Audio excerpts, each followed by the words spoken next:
क्यों 90% plant lovers इन फूलों को इतना प्यार करते हैं?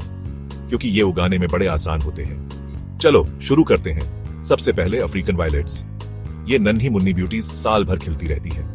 अगला पीस लिली, ये हवा को शुद्ध करती है। तीसरा बेगोनियाज, रंग बिरंगी और कम मेहनत वाली। चौथा ऑर्किड्स, एकदम एग्जॉटिक और एलिगेंट। और आखिर में जेरेनियम, उगाने में आसान और खुशबू एकदम जबरदस्त। अपने घर में इन ब्यूटीज को लगाओ और देखो रंग और खुशी का तड़का। Happy planting.